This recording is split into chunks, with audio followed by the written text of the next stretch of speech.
우리가 이 말씀을 읽으면서 느끼셨겠지만 어른들은 다 압니다.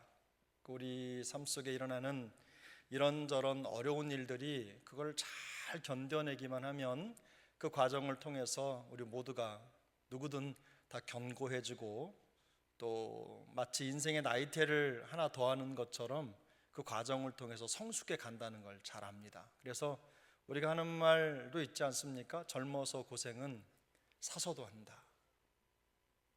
그래도 돈 주고 그런 거 사고 싶지는 않으시죠? 그게 본심인데, 그래도 이 말은 그거죠. 우리가 고난이 있더라도 그 고난이 가지고 있는 참된 의미를 발견하면 참 그것보다 귀한 게 없다라는 것을 항상 말하고 있습니다. 사실 오늘 설교의 제목이 하나님의 훈련인데요, 앞에 두 자가 더 있습니다. 뭘까요? 네, 징계입니다. 징계, 하나님의 훈련입니다. 이 징계라는 말 때문에 좀 마음에 부담이 있으실 수도 있지만 사실은 이 징계라는 우리 번역이 또 다른 말로 많이 쓰입니다. 우리가 제자를 영어로 disciple이라고 하는데, 예수님의 제자를 disciple, 근데 제자를 훈련시키는 과정을 discipline이라고 합니다. 근데 이 징계라는 말이 바로 그 디서플린입니다. 그러니까 우리를 훈련시켜서 새롭게 만들어가는 과정, 그것이 하나님의 편에서 보면 징계라는 말이죠. 고난이 있어도 깨닫지 못하면 어쩔 수가 없는데요, 고난의 여정은 사실은 우리를 괴롭게 하려고 하시는 하나님의 의도가 아니라 우리를 더 견고히 서서 흔들림이 없게 하시려는 하나님의 더 깊은 뜻이 담겨 있습니다. 제가 항상 말씀드리는 대로 요즘에 교회가 자꾸 약해지는 이유는 교회에 징계가 없기 때문입니다. 점점 징계가 사라지죠. 훈련이 사라지고 있습니다. 그래서 내 마음대로 신앙생활하는 그런 풍토가 많은 곳에 자리 잡혀 있기 때문에 사실 개인적으로 훈련이 되고 자기와 치열하게 싸울 수 있는 기회가 제공이 안 되는 거예요. 그러니까 말씀드린 대로 젖병을 요구하는 성도는 많은데 그 우는 아이에게 젖병을 갖다 줄 사람은 없는 거예요. 그러다 보니까 교회가 이상하게, 교회 공동체가 성숙하기보다는 유아적인 모습으로 자꾸만 흘러가는 겁니다. 사소한 일에 우리 속된 표현으로 삐지고 속상하고 이런 일들이 너무 많고, 조금만 고난이 오면 제일 먼저 집어 던지는 게 예배 집어 던지고 신앙 집어 던지고 이런 일들이 그냥 너무 많이 일어나는 거예요. 그러나 하나님은 우리가 그런 상태로 신앙생활 하는 거 그렇게 기뻐하지 않으십니다. 우리 있는 그대로를 받아주시는 하나님이시지만 하나님은 우리가 가면 갈수록 더 성숙한 모습으로 하나님 앞에 서기를 원하시는 줄 믿습니다. 어린 그대로, 부족한 그대로 하나님은 우리를 받아주시지만 주님 오시는 그날까지 처음에 들어온 그대로 있는 걸 하나님이 기뻐하시는 건 아니에요. 우리의 상처도 아픔도 다 받아주시지만 주님은 우리가 은혜 안에 자라가고 성장해 가는 걸 더 원하십니다. 성장시켜 가는 거죠. 그래서 이 징계라는 말에 나중에도 말씀을 드리겠지만 그런 의미가 담겨 있어요. 어린아이 같은 유아를 아주 스트릭하다고 하죠. 아주 타이트하게 훈련시켜 가지고 그 사람을 성숙하게 만드는, 바로 그 징계라는 말 속에 담겨진 의미가 바로 그것입니다. 근데 오늘 이 징계, 하나님의 훈련이라고 하는 주제로 말씀을 함께 나눠보도록 하겠습니다. 자, 징계의 의미는 이렇습니다. 1번의 1번입니다. 하나님 보시기에 자기 백성이 그의 합당한 삶을 살 수 있도록 훈련하신다. 이게 징계의 큰 의미입니다. 하나님이 보시기에 자기 백성이 그의 합당한 삶을 살 수 있도록 훈련하신다. 두 번째로, 말씀과 경험 그리고 징계를 통해 훈련하신다. 우리 1번, 2번 함께 읽어보겠습니다. 하나님이 보시기에 자기 백성이 그의 합당한 삶을 살 수 있도록 훈련하신다. 말씀과 경험 그리고 징계를 통해 훈련하신다. 자, 그러면 징계의 성격이 무엇이냐? 자, 1번, 2번에 1번입니다. 하나님은 사랑하시는 자를 징계하신다. 여러분 이거 믿으십니까? 네. 12장 히브리서 12장 6절인데 오늘은 히브리서 말씀이 좀 많은데요. 히브리서 12장 6절에 보면 주께서 그 사랑하시는 자를 징계하시고 그가 받아들이시는 아들마다 채찍질 하심이라 하였으니, 바로 여기에 있는 이 징계라는 말이 성장기에 있는 아이를 아주 강하게 훈련시켜서 성숙하게 만든다, 이런 뜻이 담긴 말이에요. 하나님이 사랑하시는 자녀를 키우듯이, 그 아들을 성장시키듯이 그 하나님이 징계를 하신다는 말입니다. 두 번째로, 하나님의 징계는 우리가 하나님의 자녀라는 확증이다. 7절이죠. 히브리서 12장 7절. 너희가 참음은 징계를 받기 위함이라 하나님이 아들과 같이 너희를 대우하시나니 어찌 아버지가 징계하지 않는 아들이 있으리요. 그 징계가 없으면 사생아라고 했어요. 그런 것처럼 하나님이 우리를 성장시키고 세우기 위해서는 항상 성장할 수 있는 환경을 주신다는 겁니다. 저는 그래서 제가 사역을 하면서도 늘 마음속에 갖는 생각이 이런 거예요. 잊어버릴 때도 있어요. 그래서 실수도 하고 넘어지기도 하지만 하나님이 나에게 허락하신 모든 환경은 나를 성장시키기 위한 환경이다, 이렇게 받으셔야 합니다. 여러분 이거 믿으십니까? 그래야 성장하는 겁니다. 그런 마음을 가져야. 그리고 하나님이 실수하지 않는 분이라고 한다면 반드시 이유가 있는 겁니다. 그곳에서 하나님의 뜻을 찾고 발견하는 게 우리의 사명인 거죠. 하나님의 뜻이 보이지 않는다고 해서 없는 게 아니에요. 내가 느끼지 못한다고 해서 없는 게 아닙니다. 내 감정이 풀리지 않는다고 해서 하나님이 아무것도 안 하시는 게 아니에요. 하나님은 끊임없이 당신의 자녀를 이렇게 우리를 아들로 딸로 대우하시기 위해서 당신의 길을 계속 가고 계시다는 걸 기억하셔야 합니다. 3번입니다. 하나님은 징계를 통해 성도를 연단시키신다. 연단이 뭐지요?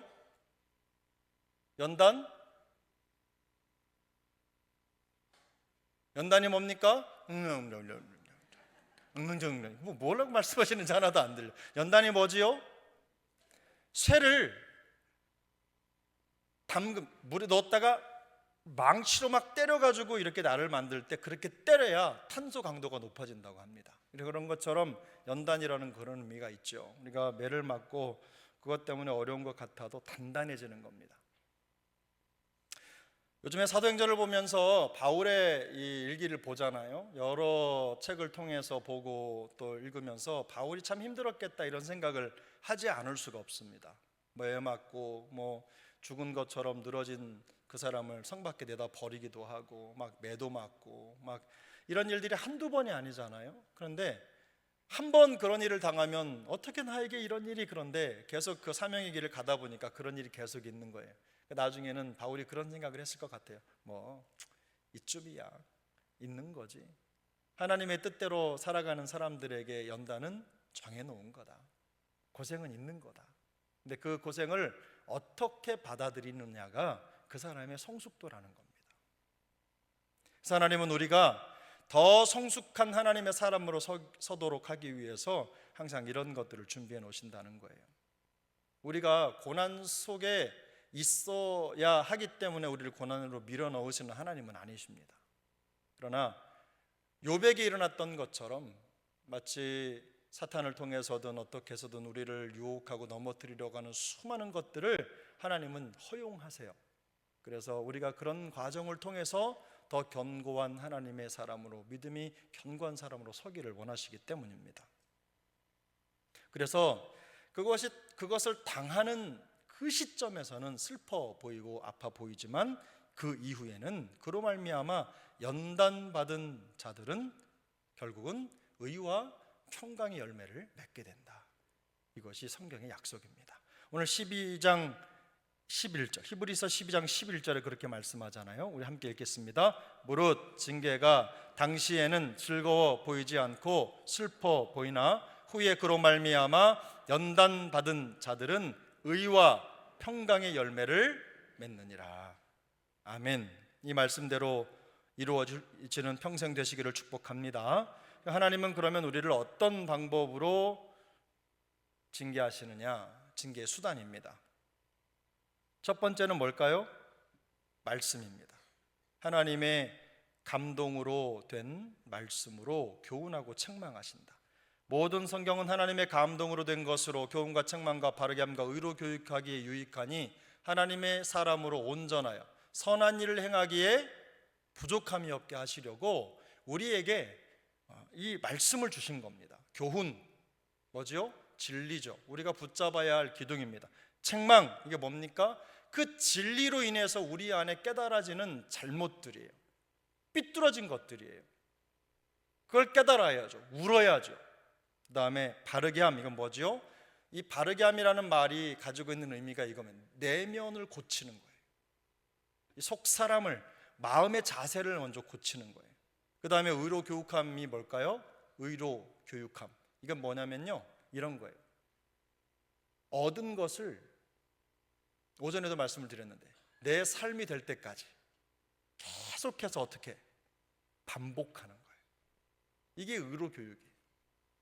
누가 무슨 나한테 무슨 정보를 가르쳐, 이게 아니라 받은 진리로 내 마음속의 죄를 깨닫고 그 삐뚤어진 마음을 바로잡고 그 바로잡은 마음이 내 삶이 되도록, 내 것이 되도록 계속해서 반복해서 훈련하고 또 연습하고 또 노력하고 또 연습하는 것, 이게 바로 의로 교육함이라는 말의 진짜 의미입니다.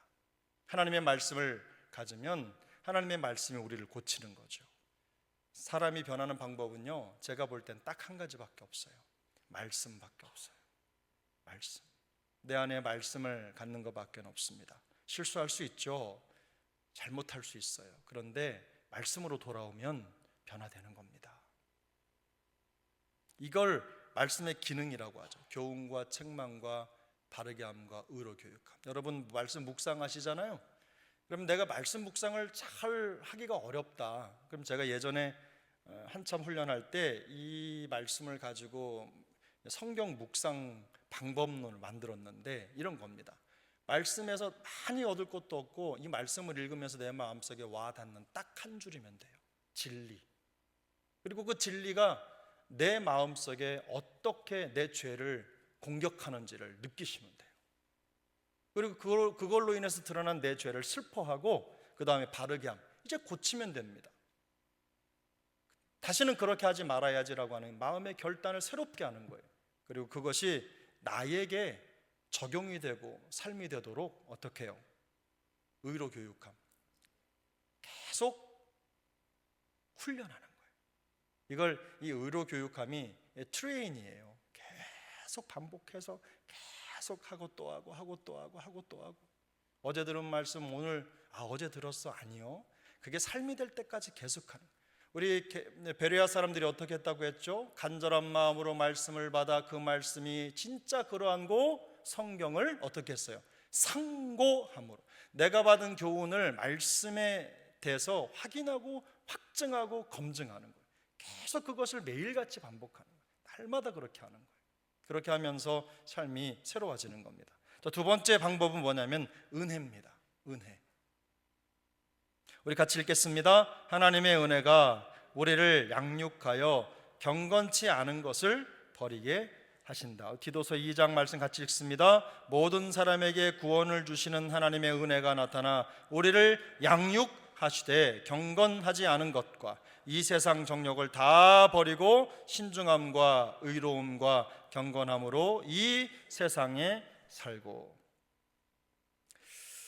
어떤 교회 갔더니 목사님이 설교를 하시는데 맨날 은혜 얘기나 하고 축복 얘기나 하지 죄를 지적하고 죄를 꼬집어서 이렇게 신랄하게 얘기 안 하기 때문에 설교가 힘이 없다, 이런 말씀을 하는데요. 그런 분들은 그런 설교하면 다 교회 떠납니다. 그렇게 말씀하시는 분들 백발백중입니다. 찔려본 적이 없기 때문에 그러는 거예요. 근데 진짜로 내가 은혜를 받으면 그 은혜가 나를 양육하는 거예요. 내가 이 은혜라는 건 그런 거예요. 받을 만한 자격도 없는 존재가 하나님의 구원을 받았고 이렇게 생명 가지고 살아갈 수 있도록 하나님이 나를 여기까지 이끄셨다. 이거 알면요, 거기서부터 눈물이 나는 거예요. 예수님이 나를 위해 십자가에 달려 돌아가셨다. 제가 오늘 시간이 없어서 다 이 말씀을 못 드렸지만 초대교회 사도 바울이나 그 사도들이 복음을 전하잖아요. 그러면 뭐 말씀을 읽어라, 뭐 가서 선한 일을 해라, 뭐 예배를 드려라, 기도를 이런 걸 전한 게 아니에요. 예수 그리스도가 너희를 위해서 십자가에 달려 죽으셨다, 고난 받으시고 죽으셨다. 그 예수의 죽으심이 바로 너를 위한 거다. 그분이 바로 우리의 구세주다, 그리스도다. 이 얘기만 하면 사람들이 그 말씀 때문에 은혜가 받고요, 막 엉엉 울었어요. 복음만 하면 삶이 바뀌는 겁니다. 예수님이 누군지를 깨달으면 삶이 바뀌는 거예요. 알아서 바뀌는 거예요. 다른 말 하지 않아도 예수가 그리스도다 이걸 깨달으면요, 뭐 자기 있는 땅 팔아서 가져오고 막 이렇게 하면서 공동체를 위해서 초대교회를 세워가는 그런 열정들이 살아났던 거예요. 다른 게 아니에요. 내가 그 은혜를 깨달으면 그 은혜 때문에 변화가 일어나는 겁니다. 그러니까 우리 안에 뭔가 조금 이렇게 달라졌다 그러면요, 이 은혜가 필요한 거예요. 제가 말씀드리잖아요. 이 은혜의 수위가 떨어지지 않도록 관리를 잘 하시는 게 굉장히 중요해요. 그래서 은혜 받는 자리에 가십시오. 아멘. 은혜 받는 자리에 가세요. 은혜가 되는, 저는 죄송하지만요, 만나는 목사님들이나 이런 교제권도요, 사역 열심히 하고 이런 분들 주로 만납니다. 솔직히 말씀드리면 제가 가진 게 없으니까 그런 분들 만나고 배우고 싶은 거예요. 은혜 누리고 싶은 거예요. 놀망 뭐 이렇게 그런 분들하고 깊이 교제 안 합니다. 그런 것처럼 내가 뭐 그런 말 있잖아요. 제가 부족하면 뭐 유유상종이라는 말이라도 들어야죠. 그렇지 않아요? 내가 신앙이 부족하면 신앙 좋은 사람이라고 함께 있어서 아이고 저 사람 신앙 보니까 당신 신앙도 보입니다, 이런 말이라도 듣겠다는 그런 마음의 열정을 가지고 은혜를 사모하는 심정으로 사역을 하는 거예요. 은혜의 수위가 낮아지지 않도록 우리를 관리하는 게 결국은 신앙생활의 핵심입니다. 은혜 받는 자리 사모하고, 말씀 있는 자리 사모하고, 기도하는 자리 사모하고, 찬양 열심히 부르고, 하나님의 은혜가 있는 곳이라면 앞다퉈 나가고, 그런 마음의 열정을 가지면요, 그 은혜가 우리를 양육하는 겁니다. 우리의 모난 것들, 부족한 것들을 채워가면서 바꿔가는 거예요. 제 말이 거짓말인지 정말인지 여러분 주변에서도 확인하실 수 있어요. 뭔가 좀 안 되는 쪽 보면 은혜가 있습니까 없습니까? 쫙 보면 알잖아요. 여러분 은혜 있는 은혜의 자리에 계시기를 축복합니다. 세 번째는 육체의 가시입니다. 육체의 가시. 여기 은혜에다가 한마디 더 말씀, 은혜 있는 말 하셔야 돼요. 은혜 있는 말, 은혜로운 말 하시고. 자, 육체의 가시. 광야의 삶이나 육체의 가시 등을 통해 배우게 하신다.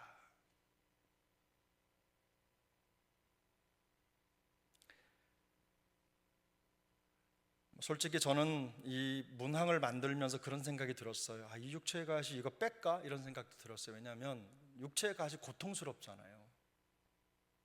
저부터도 고통스럽거든요. 저도 뭐 이렇게 산적처럼 등치가 크지만 저도 육체에 가시가 있어요.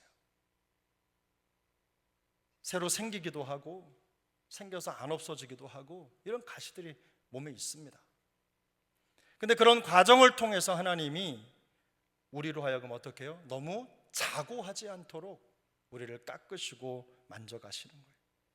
바울이 그랬잖아요. 내 육체의 가시 곧 사탄의 사자를 주셨다. 그게 나를 쳐 너무 자만하지 않게 하시려는 하나님의 섭니다. 이런 고백 쉬운 고백은 아니지만 주님은 우리가 이런 고백의 단계까지 나아갈 수 있기를 원하시는 것입니다. 우리 연약함, 부족함, 지금도 질병 때문에 힘들어하는 지체들 생각하면 참 마음이 너무 무겁지만 모든 것 잘 이겨내고 승리하기를 간절히 기도하지만 그리 아니하실지라도 하나님이 우리를 향해 하시는 일들에 대해서는 실수함이 없으시다. 그래서 혹시 우리 안에 육체의 가시가 있거들랑 하나님이 우리에게 주신 우리를 겸손하게 하시려는 하나님의 섭리라는 것을 꼭 기억하시기를 바랍니다. 네 번째로는 인생 채찍입니다. 잘못된 길로 갈 때 매를 드시기도 하신다.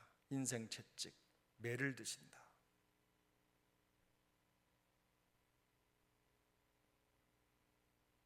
우리 애들이 있나 없나 보고 제가 말씀드리려고. 우리 애들 손 들어보세요. 없는 것 같습니다. 말을 안 들어서 이제 매를 들었더니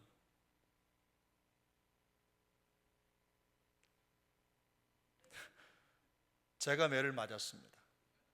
왜냐하면 이제 제가 뭐 이렇게 한 대 두 대 이렇게 뭐 신용, 사실 뭐 때리고 싶겠습니까? 신용을 하는 거죠. 뭐 저는 덩치가 커서 조금만 움직여도 막 되게 커 보이잖아요.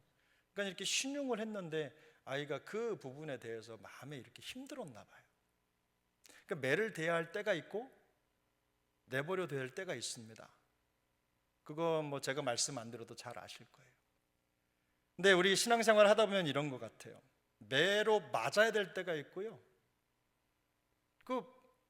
이 채찍질을 해야 되는데 안 해야 되는 그런 상황들이 생기게 됩니다. 제가 훈련을 해봐도 그래요. 처음에는요, 이렇게 오히려 반대죠. 제자 훈련 처음에는 매질을 안 합니다.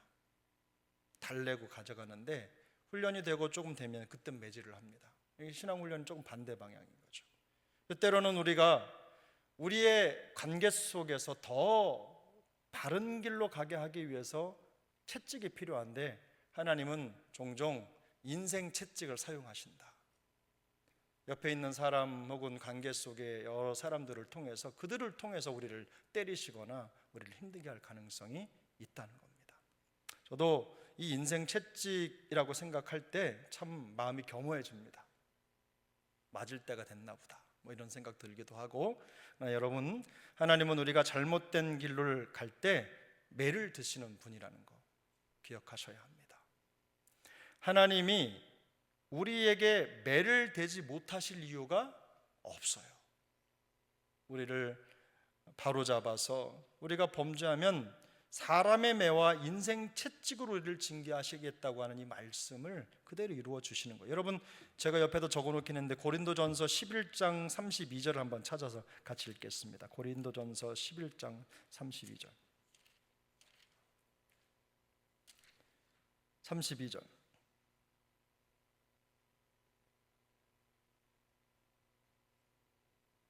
우리 같이 읽겠습니다. 우리가 판단을 받는 것은 주께 징계를 받는 것이니 이는 우리로 세상과 함께 정죄함을 받지 않게 하려 하심이라.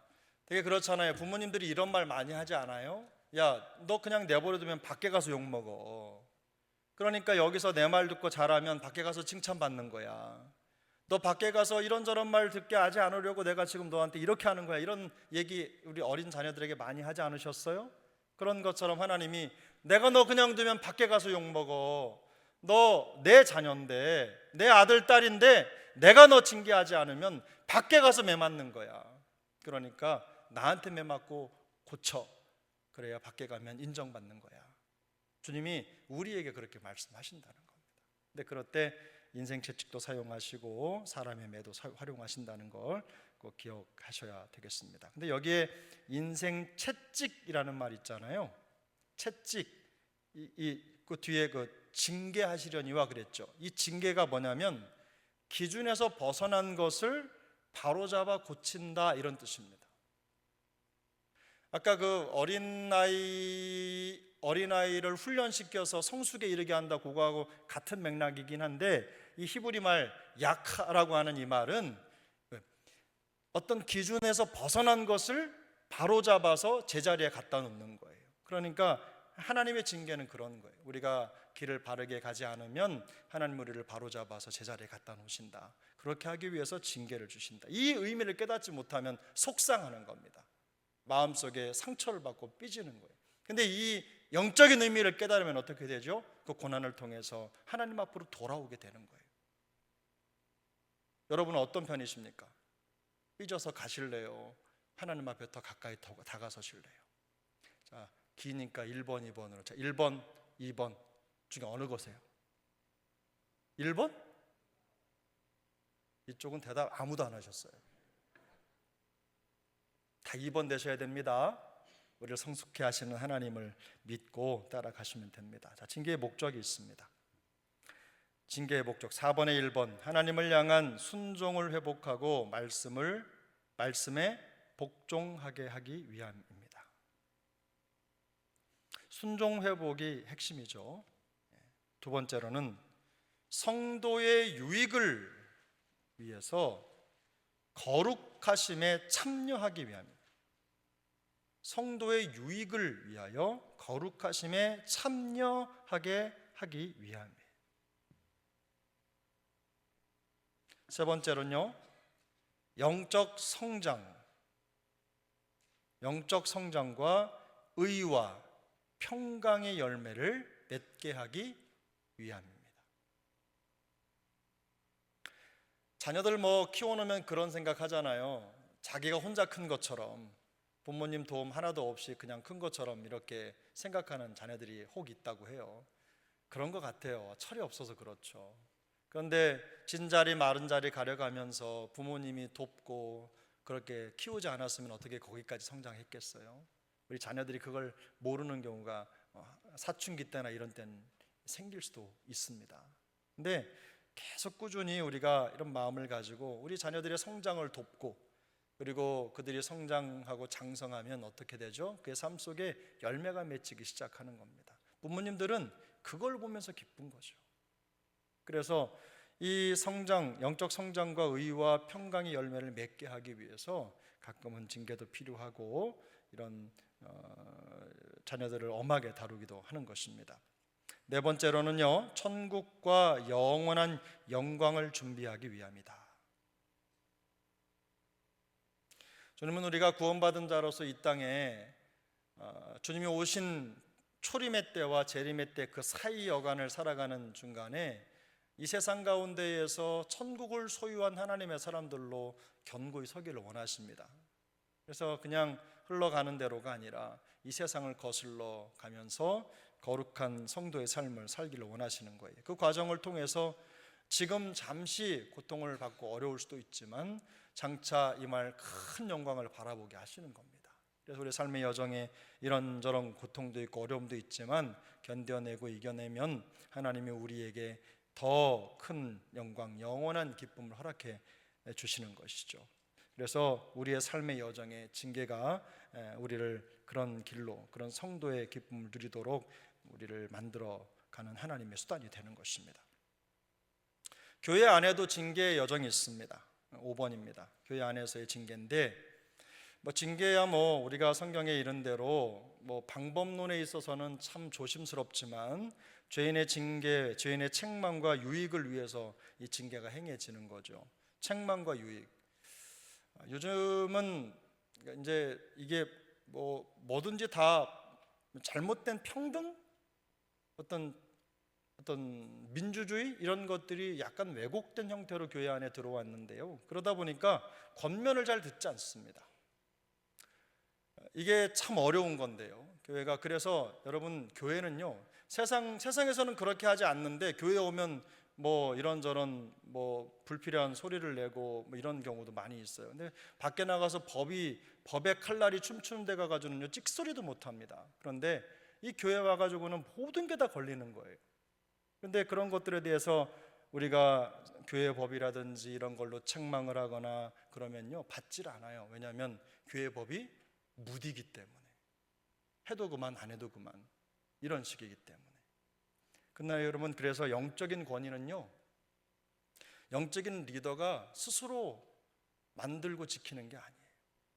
교회의 권위는요, 무슨 당회가 있기 때문에 당회 권위를 무조건 세워주면 무조건 다 따르는 이런 게 아니라요, 성도님들이 그 권위를 인정하셔야 합니다. 의지적으로 그 권위를 인정해 줘야 되는 거예요. 영적인 권위는요, 보호받아야 되는 거예요. 그래서 사도 바울은 데살로니가서에도 보면요, 그 영적인 권위를 너희가 존중하고 보호해라, 이런 의미를 아주 직격으로 얘기를 합니다.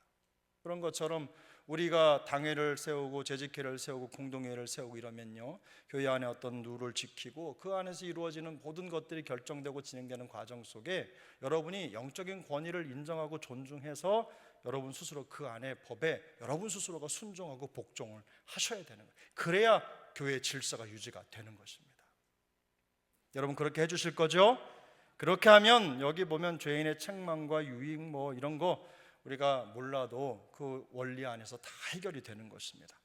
실천하는 방법이 있죠. 2번에 친절함과 사랑으로 실천한다. 뭐 두말하면 두말할 필요도 없습니다. 네. 세 번째로는 다른 이에게 경고가 되도록 한다. 그래서 우리가 교회 안에서 권징이 사라져 버렸기 때문에 누군가에게 권징을 내리면 그게 누군가에게 또는 경고가 되어야 될 텐데 그런 경고를 받을 기회가 없는 거예요. 통하지도 않아요. 이미 교회가 그런 면에서는 정말 엄청난 위기에 봉착한 것이나 다름이 없습니다.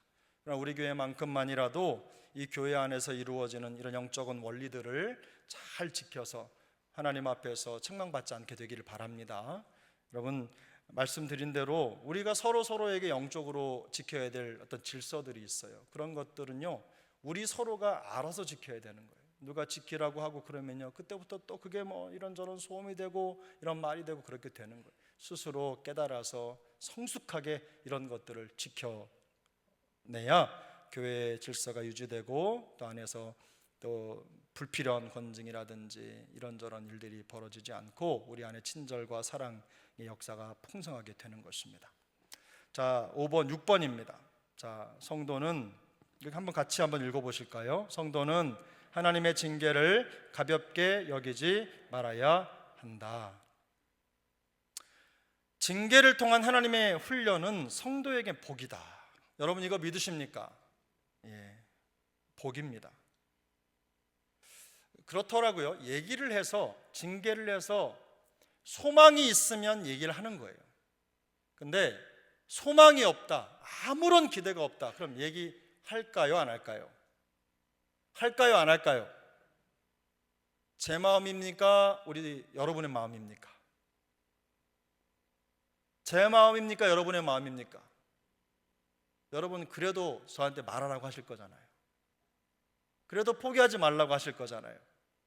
근데 그게 맞죠. 끝까지 우리가 붙잡고 해야 되겠지만 여러 가지 다양한 방법이 있겠죠. 근데 징계가 복이라는 것을 깨닫는 게 중요합니다. 징계가 복이라는 것을. 두 번째, 징계를 통한 하나님의 훈련은 회복을 위한 기회라는 거예요. 히브리서 12장 5절은 이렇게 말씀합니다. 또 아들들에게 권하는 것 같이 너희에게 권면하신 말씀도 잊었도다. 일러스되 내 아들아 주의 징계하심을 경히 여기지 말며 그에게 꾸지람을 받을 때에 낙심하지 말라. 우리가 자녀들에게 그렇게 얘기하잖아요. 아빠가 너 이렇게 혼내는 거 너 미워서 하는 거 아니야. 속상해하지 마. 너 잘 되라고 하는 거야. 이런 거하고 똑같은 겁니다. 그러니까 우리가 말씀을 통해서나 어떤 상황적으로 뭔가 내 실수나 잘못이 이렇게 좀 찔림받고 그렇게 되면 그게 우리가 회복을 위한 기회라는 것을 꼭 기억하셔야 합니다. 일정의 시간이 필요하겠죠. 하지만 반드시 회복을 위한 기회라는 것을 잊으시면 안 돼요. 3번입니다. 징계를 통한 하나님의 훈련은 관계 회복을 위한 과정이다. 관계 회복을 위한 과정이다. 잠언 3장 11절은 이렇게 말씀합니다. 내 아들아 여호와의 징계를 경히 여기지 말라. 그 꾸지람을 싫어하지 말라. 아버지의 입장에서 아들과 관계 단절을 하고 싶으실까요? 그렇지 않습니다. 아버지는 아들을 잘 데려가고 싶을 뿐인 거예요. 근데 여기 이 징계라는 말은요 지금까지 썼던 말과는 다른 히브리 말입니다. 근데 이게 어떤 뜻이냐면 교정이라는 뜻이에요. 교정. 그래서 의미는 같죠. 틀린 것을 고치는 게 교정이니까요. 자세도 고치고 마음도 고치는 거예요. 하나님이 우리를 고쳐 주실 때 그것 때문에 마음에 상처받거나 어려워하지 말라는 겁니다. 견뎌내라는 거예요. 그래야 성숙이 이루어지는 것이죠. 자, 그러므로 하나님의 징계는 우리가 하나님의 참된 자녀임을 확증하는 최고의 사랑의 표현입니다. 두 번째, 하나님께서는 말씀과 삶의 시련을 통해 우리를 하나님의 뜻에 합당하게 행하는 삶으로 어떻게 빚어가실까요? 거룩하게 빚어가신다. 세 번째, 성도는 하나님의 징계를 가볍게 여기지 말고 이를 통해 영적 성장과 영원한 영광을 준비하는 기회로 삼아야 한다. 사랑하는 여러분, 이렇게 하실 거죠? 하나님의 징계를 싫어하지 마시고 그것 때문에 상처받지 마시고, 때로는 그래요. 하나님이 나타나셔서 직접 말씀하시면 안 들을 사람이 누가 있겠어요? 하나님이 나타나셔서 직접 이거 고쳐라, 이렇게 해라 말씀하시면 우리 중에 누구가 그 말씀을 거부할 사람이 있겠어요? 그분이 하나님이신 거 알기만 한다면, 말씀만 하시면 무조건 들어야죠. 내 마음속에 판단할 기준이 있습니까? 그런데 하나님은 종종 그 일을 옆에 있는 사람들을 통해서 하신다는 거예요. 그래서 그걸 못 받는 거예요, 우리가. 하지만 하나님이 혹여 우리의 잘못된 점, 허점들을 찌르시고 고치시려고 하실 때 여러분, 그를 통해서 성장의 기회를 삼으시기를 바랍니다. 더 성장하시고, 연세가 아무리 드셨어도 하나님의 영혼에 비하면 응애예요. 아이에 불과한 거예요. 그러니까 연세가 많이 드셨어도 하나님 앞에서는 다 뭐라고요? 응애예요. 아이에 불과한 거예요. 그래서 그런 마음을 가지고 항상 하나님 앞에, 말씀 앞에 겸손히 배우시고, 단 하루라도 또 힘이 있다면 변화를 위해, 성장을 위해 힘쓰는 우리 세종항 식구들 다 될 수 있기를 예수님의 이름으로 축복합니다.